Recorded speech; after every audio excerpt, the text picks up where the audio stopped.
So after quite a long way round, which has taken us to 1918, to the station in Bialystok in 1923, we are back to the 1st of September 1939, when the pilots of 121 Krakow are returning after their first effort into the air against the Germans that morning.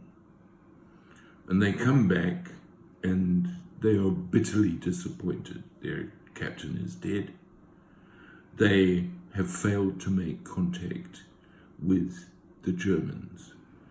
And the news over the radio of what is happening in the first battles of the war,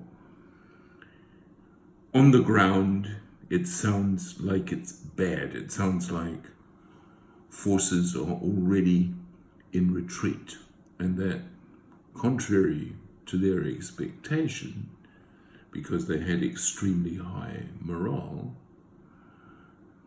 they learn that Poland is losing the fight on the battlefield. And this gives those pilots renewed determination.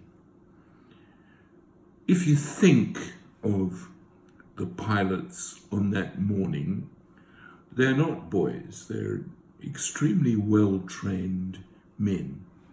The youngest in the squadron is Corporal Zaniewski, and he is 23 years old.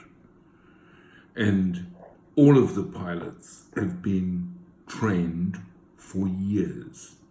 That training began incredibly on a catapult, because this was your first trial as a pilot.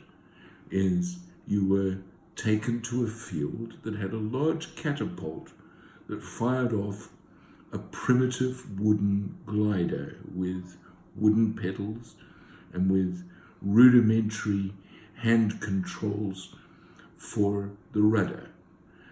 A sergeant shouted at you as to how the controls of the glider worked, and then the young boy who was applying to be a pilot, he would be probably 15 or 16 years old, sat on the wooden seat of this very small glider.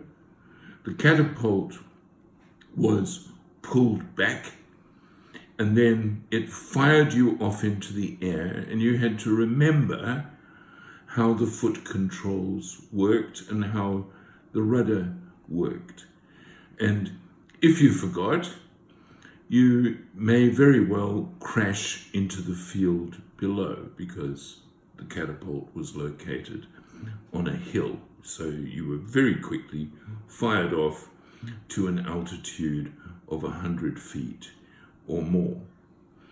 And should you survive this terrifying experience without injury and do the things that you'd been told to do by the sergeant, you would then have passed your first test as a pilot.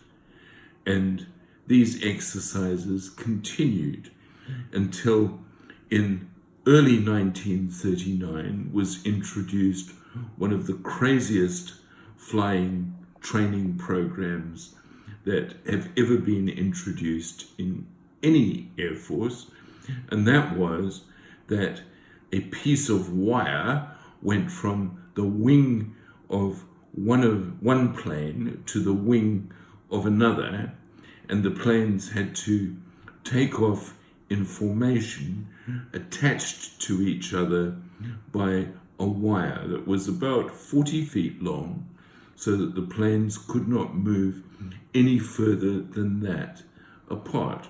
The training program was abandoned quite quickly because somebody made a mistake and two planes crashed. But the intensity of the training and the accuracy of the flying was incredible.